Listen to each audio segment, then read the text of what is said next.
তোমরা চেয়েছিলে, শেখ হাসিনা পতন হয়েছে, এবং রাষ্ট্রটা আরেকটা শেখ হাসিনার বিকল্প একজনকে তো আনতে হবে। আমি ইচ্ছা করলে আনতে পারি না। ডক্টর ইউনূস আসছেন, আগামীতে আরো সমস্যা বাড়তে পারে, কিন্তু তার সকল সমাধান আমাদেরকে খুঁজতে হবে সংলাপের মাধ্যমে। এই প্রজন্মে রাজনীতিবিদদেরকে ভাবতে হবে, অতীত প্রজন্ম রাজনীতি ভাবতে হবে, আমাদেরকে মানুষ বিশ্বাস করে না। আগামীতে যদি আরেকবার হয়, তাহলে এই গৃহযুদ্ধকে আপনি ঠেকাতে পারবেন না। অনেক মানুষ কতল হয়ে যাবে, অনেক মানুষ ক্ষতিগ্রস্ত হয়ে যাবে। সেটাও আমরা বাধা দিব, তার বিরুদ্ধে আমরা দাঁড়ানোর চেষ্টা করব, জীবন দিতে হলেও দিব। আমরা ফেব্রুয়ারি মাসের মধ্যে যে কোনো মূল্যে নির্বাচন চাই। ওটা বাংলাদেশের মানুষের মন মতো একটি সরকার গঠন করে মানুষের কল্যাণে আমরা রাজনীতি করি।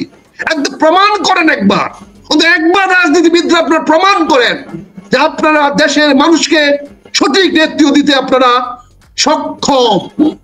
যদি না করেন, তাহলে বোঝা যাবে আপনার রাজনীতিতে আপনারা উপযুক্ত নন। আমি বিনয়ের সঙ্গে বলবি, আপনারা সবাই উপযুক্ত, সবাই আপনারা এই দেশকে মৃত্যু দেওয়ার মতো সক্ষমতা আপনাদের আছে, কিন্তু প্রমাণ করতে হবে জনগণের সামনে। আমি আহ্বান জানাবো, আপনারা দয়া করে এবার জনগণের সামনে প্রমাণ করেন। আপনি সংসদ সদস্য চান, প্রমাণ করেন আপনি আপনার এলাকার সবচেয়ে ভালো মানুষ, প্রমাণ করেন মানুষের কাছে আপনি সবার আস্থাশীল, প্রমাণ করেন মানুষ যেন, জনগণ যেন নিজের ভোট নিজে দিতে পারে। ওদের পুলিশের দরকার নাই, প্রশাসনের দরকার নাই, পুলিশ দিয়ে কোনো নির্বাচন হয় না। যারা পুলিশ দিয়ে নির্বাচন দিতে চান, আজকে আমি দেখলাম ইলেকশন কমিশনার সাহেব ধমকাচ্ছেন, উনি এত পুলিশ দিবেন, নির্বাচন বাতিল করে দিবেন। ধমকায় নির্বাচন হবে না। ইসি সাহেব ধমকানোর পিছনে মানুষ বলে উনি কত মাল চায় বলেন। আমাদের গ্রামে একটা কথা ছিল যে খুব কড়া ওসি আইছে, সিনিয়র মেম্বার বলছে কড়া ওসি আইছে, ভালো কথা, জিজ্ঞাসা কর ওনার রেট কত, ওনার মিনিমাম কত। কড়া যত হবে তত আপনার রেট নির্ধারিত হবে। কড়া কথা বলেন না। ইলেকশন কমিশনার সাহেব কড়া কথা করে নির্বাচন করাতে পারবেন না। মানুষের কাছে বিনয়ী হন, মানুষকে আহ্বান জানান, আপনারা ভোট কেন্দ্রে আসেন, আপনারা ভালোভাবে ভোট দেন, সুষ্ঠুভাবে ভোট দেন, আপনাদের ভোটাধিকার আপনারা প্রতিষ্ঠিত করেন। আপনার এলাকায় মানুষকে আমরা সাহায্য করব, সহযোগিতা করব, যত প্রয়োজন পড়ে আমরা এলাকার ভোটারদেরকে সহযোগিতা করব। ভোট আপনারা দিবেন, ভোট আপনারা গণনা করবেন, ভোট ঘোষণা আপনারা দিবেন, ভোট কেন্দ্রের নিরাপত্তা আপনারা রক্ষা করবেন। এই দায়িত্ব প্রতিটি কেন্দ্রের জনগণের হাতে দেন। পুলিশের ধমক দেখান না, পুলিশের ধমক দেখালেই পুলিশের মিটার বাড়ে। আমাদের জবাব দিয়ে থাকতে হবে। সরকারি যিনি যাবেন না কেন, যারাই যে কাজ করবেন না কেন, ইউনিয়ন পরিষদের একটা চেয়ারম্যান থেকে নিয়ে রাষ্ট্রের প্রধান, প্রধানমন্ত্রী বলেন, রাষ্ট্রপতি বলেন, সবাইকে জনগণের কাছে জবাবদিহি করার ব্যবস্থা নিশ্চিত রাখতে হবে। এই বিষয়টি আমাদেরকে সুনিশ্চিত রাখতে, পদক্ষেপ রাখতে হবে যে জবাবদিহিতার অবস্থা থাকে। আমরা যে ক্ষমতায় যাই সেই জন্য রাবণ না হয়ে উঠি, সেই জন্য একমাত্র দেশের মালিক না হয়ে যায়। এই অবস্থা থেকে আমাদেরকে মুক্তি করতে হবে। আমাদেরকে জনগণের কাছে জবাবদিহি, আমাকে যারা ভোট দেবে, যাকে আমাকে নির্বাচিত করবে, তাকে সেজন্য আমার কাছে কৈফিয়ত চাইতে পারে, সেজন্য আমাকে বলতে পারে আপনাকে যে ভোট দিয়েছিলাম সেই ভোটের প্রত্যাশা আপনি পূরণ করেন নাই মেজর আক্তার সাহেব, অতএব আপনাকে আমরা আপনার কাছে জবাব চাই। আমরা সবাই জনগণের সেবক। আমাদেরকে চূড়ান্ত মনে রাখতে হবে, আমাদেরকে জনগণকে সুখী করা আমাদের একমাত্র এবং একটি মাত্র দায়িত্ব। আমাদের সবাই মনে রাখতে হবে, আমাদের কোনো কাজে যেন জনগণের কল্যাণ বিঘ্নিত না হয়, জনগণের শান্তি যেন বিঘ্নিত না হয়, জনগণের মধ্যে যেন নিরাপত্তা বোধের অভাব না হয়, এটা আমাদের সবাইকে নিশ্চিত করতে হবে। জনগণের সেবা করাই হবে আমাদের একমাত্র কাজ। এটা যারা করতে পারবেন না, তারাই হবেন জনশত্রু, গণশত্রু। তাদের নিধন আমরা কামনা করি, তাদের ধ্বংস আমরা কামনা করি। আমরা গণশত্রু, জনশত্রুর সঙ্গে আমরা বাস করতে চাই না। লড়াই আমরা রাখতে চাই অব্যাহত ওই গণশত্রুদের বিরুদ্ধে, জনগণের শত্রুদের বিরুদ্ধে। কাজেই এই যে ঘোষণা দিয়েছেন, এই ঘোষণাটাকে আমি স্বাগতম জানাই। ডক্টর ইউনূস সাহেবকে ধন্যবাদ জানাই। উনি বলিষ্ঠ পদক্ষেপ নিয়েছেন, উনি অত্যন্ত বলিষ্ঠ ভাষায় বলেছেন, এবং উনি সেটি বলেছেন, এবং উনি নির্বাচনে ওয়াদা করেছিলেন এবং তিনি ওয়াদা রেখেছেন। উনি বলেছেন উনি নির্বাচন কমিশনারকে চিঠি দিবেন যাতে নির্বাচনের দিনক্ষণ স্থির করা হয়। উনি পরবর্তী 24 ঘন্টার মধ্যে সেই পত্র দিয়েছেন। যেখানে উনি সুস্পষ্ট লিখে দিয়েছেন 2026 সনে রোজার আগে ফেব্রুয়ারি মাসের মধ্যে নির্বাচন অনুষ্ঠিত করার জন্য, অর্থাৎ রোজার আগে হতে হবে, 14 ফেব্রুয়ারি আগে হতে হবে এবং ফেব্রুয়ারির মধ্যে হতে হবে। উনি অনেককে সকলকে খুশি করার জন্য বক্তব্যটা দিয়েছেন। কারণ অনেকে অতীতে বিভিন্ন বলেছেন, কেউ বলেছেন ডিসেম্বরের মধ্যে হইতে হবে, কেউ বলেছেন জুনে হইতে হবে, কেউ বলেছেন রোজার আগে হইতে হবে, কেউ বলেছেন ফেব্রুয়ারি মাসে হইতে হবে। তো সবার ঐক্যমতের ভিত্তিতে তারিখ নির্ধারণ করে দিয়েছে রোজার আগে, অর্থাৎ 15 জুন থেকে মনে হয় 15 ফেব্রুয়ারি থেকে সম্ভবত রোজা হতে পারে, বা 16 ফেব্রুয়ারি। এর আগে হইতে হলে 14 ফেব্রুয়ারি আগে নির্বাচনটা হতে হবে। এবং উনি সেইভাবে চিঠিটা দিয়েছেন, এই চিঠির ভাষাও তাই, বলেছেন আগামী 2026 সনে রোজার আগে এবং ফেব্রুয়ারি মানে মধ্যে নির্বাচন চিঠি দিয়েছেন। সেই চিঠি ইতিমধ্যে ইলেকশন কমিশনার পেয়েছেন, উনি স্বীকার করেছেন। আমি ধন্যবাদ শুধু নয়, আমি ডক্টর ইউনূস সাহেবের কৃতজ্ঞতা জানাতে চাই। ওনার কাছে আমরা মাথা নত করে কিছু জানতে চাই যে স্যার আপনি কথা রেখেছেন, আপনি বাংলাদেশের মানুষের সামনে একজন রাজনীতি হিসেবে আপনি যা বলেছেন তা বাস্তবায়িত করা দৃঢ়তা দেখিয়েছেন। আমরা আপনার বিরুদ্ধে এই নির্বাচন না হওয়া পর্যন্ত একটি কথাও বলবো না, এটা আমার অঙ্গীকার আজকে আপনার সামনে। আমি অঙ্গীকার করছি ডক্টর ইউনূস সাহেবের কোনো বিষয় নিয়ে আমি কথা বলতে পারি, কিন্তু উনাকে আমি অস্বীকার করে কোনো কথা, উনাকে দায়ী করে কোনো কথা আমি নির্বাচন না হওয়া পর্যন্ত বলবো না। তবে এটাও বিনয়ের সঙ্গে বলি, নির্বাচন তারিখ নিয়ে যদি কেউ কোনো খেলামেলা করতে চায়, যদি ডক্টর ইউনূসকে কেউ বিতর্কিত করতে চায়, সেটাও আমরা বাধা দিব, তার বিরুদ্ধে আমরা দাঁড়ানোর চেষ্টা করব, জীবন দিতে হলেও দিব। আমরা ফেব্রুয়ারি মাসের মধ্যে যে কোনো মূল্যে নির্বাচন চাই, করতেই হবে। ডক্টর ইউনূসের অঙ্গীকার, সে অঙ্গীকার আমাদের সবাইকে রক্ষা করতে হবে। আসেন আমরা সবাই ডক্টর ইউনূস সাহেবের পিছনে দাঁড়াই, আসেন আমরা বলি ডক্টর ইউনূস আপনি এগিয়ে চলেন, আসেন আমরা এক বাক্যে বলি ডক্টর ইউনূস জিন্দাবাদ। ওনার প্রতি আনুগত্য দেখায়, সারা দেশ আনুগত্য দেখায়। উনি যেন আগামী দিনে বাংলাদেশকে একটা সুন্দর পথে, সুখের পথে, শান্তির পথে, সমৃদ্ধির বাংলাদেশের পথে আমাদেরকে সবাইকে একসঙ্গে নিয়ে আগাতে পারেন। আসেন আমরা সবাই ওনাকে সহযোগিতা করি, এটা আমার অনুরোধ থাকবে আপনাদের সবার সামনে। যারা আমাকে ভালোবাসেন, যারা আমাকে স্নেহ করেন, যারা আমার কথা শুনতে পছন্দ করেন, তাদের কাছে আপনি তো আমরা থাকবো, ঘরে বসে থাকেন না। আসেন ডক্টর ইউনূস সাহেবের পিছনে আমরা দাঁড়াই, উনি যেন ওনার এই বক্তব্য, ওনার যেন এই জুলাই ঘোষণা বাস্তবায়িত করতে পারেন। আমার মনে হয় না বাস্তবায়িত করলে দেশ জাতির মঙ্গল হবে, জনগণের কল্যাণ হবে। এটা আমার ব্যক্তিগত মতামত, আপনারা হয়তো একমত হবেন কিনা জানি না। তো আমি আমার মতামতটা আপনি সুযোগ দিয়েছেন বলে আমি পরিষ্কার করে বললাম। আপনাদেরকে ধন্যবাদ। আমার শুনতে জি, নির্বাচন নিয়ে যে বলছেন ইসিকে চিঠি দিয়েছে, ইসিও এটা স্বীকার করেছে এবং সেই অনুযায়ী ওনারা পদক্ষেপ নিচ্ছেন। এর মধ্যে কয়েকটি দল একটু নেতিবাচক মনোভাব পোষণ করছে বলে আমাদের কাছে মনে হয়েছে। বিশেষ করে জামাত ইসলাম, কয়েকটি ইসলামী দল এবং জাতীয় নাগরিক পার্টি যেটা এনসিপি, কিছুটা নেতিবাচক মনোভাব লক্ষ্য করা গেছে। এতে কি নির্বাচনের কোনো ধরনের অনিশ্চয়তা তৈরি হতে পারে এমন শঙ্কা করেন কিনা? না ভাই, আমি ন্যূনতম সংখ্যা দেখি না, নেতিবাচক দেখি না।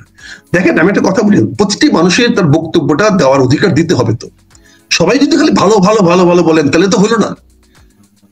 আপনাকে একজনকে দাওয়াত দিয়া পোলাও কুরমা খাওয়াইছেন, এখন যদি কোনো কারণে লবণ কম হয়, সে কি বলতে পারবেন না ভাই পোলাওটা ভালো হয়েছিল কিন্তু লবণ কম হয়েছে, আর একটু লবণ হলে পোলাওটা ভালো হইতো? তাহলে অন্যায়টা কি? ওনারা বলছেন নির্বাচন দিয়েছেন, ওনারা তো বলেন না নির্বাচন মানে না, ওনারা বলছে ঠিক আছে। তবে যদি এইটা পিয়ারের মধ্যে হইতো, এটা যদি জুলাইয়ের আরো বিভিন্ন বক্তব্য ছিল সেগুলোকে যদি সন্নিবেশিত করা হইতো, বা আরো কিছু দাবি দেওয়া পূরণ করে করা হইতো, তাহলে এটা সর্বোত্তম হইতো। কিন্তু আমি তো পোলাও প্লেটটা ফেলে দেই নাই, আমি তো আমার খাবারের প্লেটটা ছুঁড়ে ফেলে দেই নাই যে ভাই আপনার প্লেটে আপনার লবণ হয়নি আমি খাবো না পোলাও। এটা তো কোন রাজনৈতিক দল দেয় নাই। ফার্স্ট টাইম ইন বাংলাদেশ সরকার প্রধানের বক্তব্যের 24 ঘন্টার মধ্যে কেউ মানি না শব্দটা বলে নাই। একটি মানুষকেও পাবেন না, একটি রাজনৈতিক দলকেও পাবেন না যে ওনার এই বক্তব্য মানে না, ওনার দেওয়া নির্বাচনে আমরা যাব না। এখন সকল রাজনৈতিক দলে তাদের সুবিধা অসুবিধা থাকতে পারে, তাদের সমস্যা থাকতে পারে। অনেক রাজনৈতিক দল এখন নিবন্ধন পায় নাই, তাদেরও হারিয়ে থাকতে পারে। অনেক রাজনৈতিক দলের এখনো হয়তো তাদের 300 আসনে তারা গুছায় আনতে পারে নাই, তারাও কিছু সময় চাইতে পারে, তাদের প্রয়োজন পড়তে পারে, তারা আগের থেকে বলে রাখলো যে সময়টা কম বা বাড়াইতে হবে। তো এই প্রশ্নগুলো তো নেতিবাচক না, এগুলা তাদের যার যার অবস্থান থেকে তারা কথা বলে রাখতেছে। এখন জামাত তো নির্বাচনমুখী দল, আপনি দেখেন গত 1 বছরে জামাত এমন কোন গ্রাম নাই, এমন কোন বাড়ি নাই যে এলাকা, তারা তো প্রথমেই 300 আসনের জন্য 300 প্রার্থীকে মনোনীত দিয়ে দিয়েছে। এটা জানে আজ থেকে আরো 8 মাস আগে তারা 300 প্রার্থীর নাম প্রকাশ্যে ঘোষণা করে দিয়েছে। আমার নিজস্ব নির্বাচনী এলাকায়, পটিয়াদির পাখন্দ এলাকায় তারা নির্বাচনে প্রার্থী ঘোষণা করে দিয়েছে, কিশোরগঞ্জ জেলা নির্বাচনে প্রার্থী ঘোষণা করে দিয়েছে। তারা সেই দিন থেকে গ্রামে ঘরে ঘরে যাচ্ছে, মসজিদে মসজিদে যাচ্ছে। তারা তো নির্বাচনের পক্ষে, তারা তো মানুষকে গিয়ে কোথাও বুঝাচ্ছে না যে ভাই এই সরকার নির্বাচনে যাব না। তারা বলতেছে নির্বাচন যে কোনো সময় হইতে পারে, আমরা চাচ্ছি পিআর পদ্ধতিতে হোক, প্রতিনিধিত্ব পদ্ধতিতে হোক, হলে হলো, না হলো যে কোনো ভাবে নির্বাচন হোক, আমরা যাব, আপনারা আমাদেরকে ভোট দিবেন। তারা প্রতিটা মসজিদে 2, 3, 4 বার পর্যন্ত ভিজিট করে ফেলেছে। আমাদের মসজিদের কমিটি গুলোরা আমাদের কাছে কমপ্লেন করতে করতে তারা কই স্যার কিছু বলেন না, ওনারা ডেলি এসে আমাদেরকে হাতে পায়ে ধরে, কদিন না করবো। নারদটা সীমা আছে, 2 বার 3 বার ভদ্র দেখা দিলে তো মানুষ হা বলে বলতে হয়। এটা লোক যদি হা বলে ফেলে তখন তো বলবো ভাই আপনি তো হা বলছিলেন, মুসলমান মানুষ। আর আমাদের মানুষের মধ্যে কিন্তু একটা হা নার খুব মূল্য আছে। হয়তো শিক্ষিত মানুষের মধ্যে হা নার মূল্য নাই, হয়তো আমরা যারা শহরের মানুষ, যারা বড় বড় শিক্ষিত, তারা তো আমরা মনে করি যে আমাদের কনভিনিয়েন্ট ওয়েতে আমরা কথা বলবো। আমার কাছে যখন যে কৌশল অবলম্বনের কথা দরকার সেই কৌশল অবলম্বনের কথা বলবো। কিন্তু গ্রাম বাংলার মানুষ তো সহজ সরল মানুষ, তারা যাকে কথা দেয় কথাই দেয়। তারা যদি বলে ভোট দিয়ে দিব, তাকে ভোট দিবে, যা হয় হবে। কাজে আজকে জামাত প্রতিটা ঘরে ঘরে 1 বার 2 বার না 4 বার 5 বার গেছে। আমার মনে হয় না অন্য কোন রাজনৈতিক দল জনগণের এত কাছে পৌঁছতে পেরেছে। এবং তারা যে বিশাল সমাবেশ দেখিয়েছে, ডিসিপ্লিন, এত শৃঙ্খলিত একটা সমাবেশ কেউ দেখাতে পারে নাই। তাদের আমির যেভাবে পড়ে গেছে, বেঁচে থাকার তো আল্লাহর মিরাক্কেল, আল্লাহ তাকে হস্তে বাঁচিয়েছে। এরকম করে স্ট্রোকে পড়ে গেলে মানুষ বেঁচে থাকা কঠিন। ওনার পাশে ওনার সহকর্মীরা ছিল, এবং দেখেন একটি লোক চেয়ার থেকে উঠে নাই, কোনো মঞ্চে কোনো বিশৃঙ্খলা দেখা দেয় না। যদি বিশৃঙ্খলা হইতো তাহলে ওনাকে বাঁচানো যেত না ভাই। কিন্তু এমন একটা সুশৃঙ্খল দল, তারা যদি জাতীয় ক্ষমতায় যেতে পারে আমার তো মনে হয় ভালো হবে, তার উন্নতি হবে। নির্বাচন ছাড়া তো যাওয়ার অন্য কোনো পথ নাই। কাজে জামাত তো নির্বাচনমুখী দল, নির্বাচনে যাওয়ার জন্য তারা মুখী আছে, তারা প্রস্তুতি নিয়ে আছে। অন্যান্য দলগুলো মুখী আছে, অতীতে আমরা দেখেছি ইসলামী দলগুলো নির্বাচনে যাওয়ার জন্য মুখী আছে। ক্ষুদ্র ক্ষুদ্র দলগুলো হয়তো 300 আসনে তারা পাচ্ছে না, তারা তো কিছু না কিছু তো বার্গেনিং করবেই, কিছু না কিছু চিৎকার না করলে, হইচই না করলে অ্যাটেনশন ড্র করবে কেমনে? তারাও তো বিভিন্ন ভাবে তাদের অ্যাটেনশন ড্র করবে, তারা বাধাগ্রস্ত করবে না। তারা তাদের গুরুত্বটাকে জনগণের সামনে, সরকারের সামনে, বিভিন্ন রাজনৈতিক দলের সামনে তুলে ধরার চেষ্টা করবে। সেটাকে রাজনৈতিক ভাবেই মোকাবেলা করতে হবে, সেটাকে গণতান্ত্রিক চিন্তার ভাবে মোকাবেলা করতে হবে। একজন লোক যদি তার অ্যাটেনশন ড্র করার জন্য তার জ্ঞান, গুণ, বুদ্ধি, শক্তি, সামর্থ্য, পেশি শক্তিও দেখায়, এটা অন্যায় বলবেন কেন? তার দেখানোর কি অধিকার নাই? তার আর কিছু নাই, পেশি শক্তি আছে। পেশি শক্তি যদি দেখায় তাহলে তাকে মানবেন না কেন? এটা তো শক্তি। হিটলার তাই দেখেছে, আলেকজান্ডার তো জ্ঞান বুদ্ধি দিয়ে রাজ্য জয় করে নাই, ইসাকা তো তার জ্ঞান বুদ্ধি দিয়ে বাংলাদেশের রাজত্ব করে নাই, তারা তো পেশি শক্তি দিয়ে রাজ্য শাসন করেছে।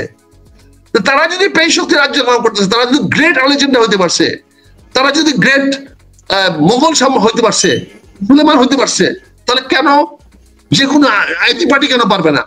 এনসিপি কেন পারবে না পেশি শক্তি দেখাইতে? পেশি শক্তি দেখানো তো রাজনীতির অংশ। আপনি রাজনীতি বলে মোকাবেলা করেন, তোকে বলে পেশি শক্তিকে পেশি শক্তিতে মোকাবেলা করেন, কিন্তু আপনি তো এই জন্য আপনি তো ঘর ছেড়ে দিতে পারেন না, আপনি তো সারেন্ডার করতে পারেন না।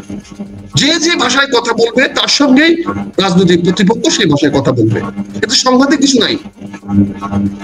সংঘাত কখন হয়? যখন দুইটি সম শক্তি বিভিন্ন বিষয়ে পরস্পর বিরোধিতা করে। এখানে বিএনপি জামাতের মধ্যে কোনো পরস্পর বিরোধী কোনো বক্তব্য নাই। এখানে বক্তব্য হয়তো আওয়ামী লীগ বিরোধী আছে, কিন্তু বৃহত্তর রাজনীতিতে আওয়ামী লীগও বলে, বিএনপিও বলে নাই যে আওয়ামী লীগ রাজনীতি আসতে পারবে না, জামাতও বলে নাই। এটা খুচরা দলগুলা বলছে। এনসিপি বাধ্য করেছে সরকারকে আওয়ামী লীগকে যদি নির্বাচন আসতে দিতে না দেওয়া হয়, এটা এনসিপি বাধ্য করেছে। এনসিপি কতটুকু বাধ্য করে রাখতে পারবে সেটা তো বিএনপি জামাতের বিষয় না। বিএনপি জামাত তো বলে নাই যে আমরা আওয়ামী লীগকে নির্বাচন আসতে দিব না, এটা তো কেউ বলে নাই, বড় দুইটা দল তো কেউ বলে নাই। তারা আওয়ামী লীগের সমালোচনা করতেছে, আওয়ামী লীগ খারাপ, আওয়ামী লীগ অত্যাচার করেছে, আওয়ামী লীগের বিচার চাই, এটা এক জিনিস করতেই পারে, কিন্তু তাদেরকে নির্বাচনে আসতে দিবে না, এটা তো আমরা এখন পর্যন্ত আওয়ামী লীগ, বিএনপি বা জাতীয় জামাতের কাছ থেকে আমরা স্পষ্ট কোনো অবস্থান পাইনি। তারা তো সবাই বলতেছে যে অন্তর্ভুক্তিমূলক, অর্থাৎ সবাইকে নিয়ে নির্বাচন হওয়াটাই ভালো হবে। তাদের তো গ্রিন সিগন্যাল দেওয়া যাচ্ছে।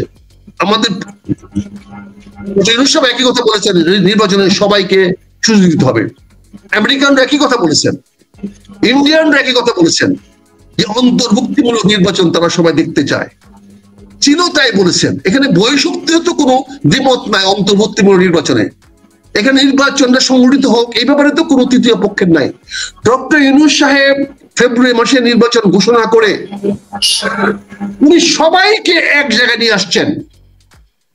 উনি একদিক দিয়ে যেমন জুলাই ঘোষণা দিয়ে এই জুলাই বিপ্লবটাকে মহিমান্বিত করেছেন, এটাকে একটা ভিত্তি দিয়েছেন, জনগণের কাছে প্রতিষ্ঠিত করেছেন, পাশাপাশি চিঠি দিয়ে নির্বাচনের তারিখ ঘোষণা করে উনি বাংলাদেশে মানুষের আস্থা অর্জন করেছেন। বৃহত্তর রাজনৈতিক দলগুলো, বড় বড় রাজনৈতিক দলগুলো আস্থা অর্জন করেছেন। সবাই তো সব ব্যাপারে আস্থাশীল হবে না। বাপের তিনটা ছেলে থাকলেও তিন ছেলে ইভেন নিজের বাবার প্রতিও মান্য করে না, এটা কম বেশি মান্য হয়তো হয়, তার মানে এই না যে বাবা খারাপ হয়ে গেছে, থাকতেই পারে। কাজে উনি আমার মনে হয় সকল রাজনৈতিক দলগুলোকে সন্তুষ্ট করতে পেরেছেন। এটা ওনার বিশাল একটি অবদান, বিশাল একটি অর্জন যে উনি সকল রাজনৈতিক দলকে সন্তুষ্ট করার মতো একটা কর্মসূচি দিতে পেরেছেন, একটা ঘোষণা দিতে পেরেছেন। এই জন্য আমরা সবাই ওনার প্রতি কৃতজ্ঞ থাকা উচিত। তিনি তিনটি বড় শক্তিকে পরিষ্কার করতে পেরেছেন যে উনি একটি অন্তর্বর্তীমূলক নির্বাচন দিবেন। সেই নির্বাচনের মাধ্যমে দেশে একটি সুষ্ঠু রাজনৈতিক ব্যবস্থা বা বন্দোবস্ত তৈরি হবে, যেখানে মানুষ সুখে শান্তিতে থাকবে। এখানে চীন যেমন সুযোগ পাবে অন্তর্বর্তী উন্নয়নমূলক কাজ করতে, সেখানে আমেরিকাও যেমন সুযোগ পাবে অন্তর্বর্তীমূলক উন্নয়ন কর্মকাণ্ডে তাদের অংশগ্রহণ করার সুযোগ তৈরি হবে। সেখানে ভারত ও বাংলাদেশে শান্তি শৃঙ্খলা থাকলে তারও আন্তর বর্ডার পরিবেশ উন্নত হবে। সেও চাইবে বাংলাদেশে একটা সুষ্ঠু নির্বাচনের মাধ্যমে জনগণের প্রতিনিধি সরকার তৈরি করা হোক, যাতে বাংলাদেশের সীমান্ত রেখা বরাবর ভারত বাংলাদেশের সঙ্গে একটা সম্প্রীতি, শান্তিময় এবং সবচেয়ে বড় কথা নিরাপদ একটা বর্ডার ব্যবস্থা, সীমান্ত ব্যবস্থা গড়ে তুলতে পারে। কাজে ডক্টর ইউনূস তিনটে শক্তিকেই উনি সন্তুষ্ট করতে পেরেছেন। আমার মনে হয় তিনটে শক্তিরই সমর্থন তিনি ইতিমধ্যে পেয়েছেন। আলামতে দেখতে পাচ্ছি, বিভিন্ন রাষ্ট্রের কথাবার্তা দেখতে পাচ্ছি যে এরা তিনজনেই ফেব্রুয়ারি নির্বাচনের ব্যাপারে সম্পূর্ণ সন্তুষ্ট। তারাও চায় আগামী ফেব্রুয়ারির মধ্যে একটি সুষ্ঠু, অবাধ, নিরপেক্ষ, গ্রহণযোগ্য নির্বাচনের মাধ্যমে একটি নতুন সরকার ক্ষমতায় আসুক, যেই সরকার দীর্ঘমেয়াদে বাংলাদেশের মানুষের জন্য অন্তর্ভুক্তিমূলক উন্নয়নের মাধ্যমে একটি দেশটাকে সামনে দিয়ে এগিয়ে নিয়ে যেতে পারবে। এই বিষয়টাকে আমি মনে করি ইতিবাচক ভাবে আমাদেরকে দেখা দরকার, এবং এটাকে নির্বাচন পরিবর্তন হয়ে যাবে, নির্বাচন বাদ হয়ে যাবে, এটা আমার মনে হয় আমাদেরকে এই চিন্তাটাকে বাদ দিয়ে সবাই কিভাবে নির্বাচনটা আরো বেশি গ্রহণযোগ্য হয়, সুষ্ঠু হয়, অবাধ হয় এবং নিরপেক্ষ হয়, সে ব্যাপারে সবার চেষ্টা করা উচিত। আমি অনুরোধ করবো সকল রাজনীতিবৃন্দকে, আসেন না আমরা একবার তো দেখাই দেই যে আমাদের এই দেশকে, জনগণকে নেতৃত্ব দেওয়ার মতো ক্ষমতা, জ্ঞান, মেধা, বুদ্ধি আমাদের আছে। আসেন না আবার একবারের মতো আমরা প্রমাণ করি যে আমরা বাংলাদেশের মানুষকে সৎ পথে, সুখে, নিরাপদ বাংলাদেশ গড়ার জন্য নেতৃত্ব দিতে আমরা সক্ষম। আমরা হানাহানি, কাটাকাটি, গুন্ডামি, বদমাশি ছেড়ে দিয়ে, চাঁদাবাজি ছেড়ে দিয়ে আসেন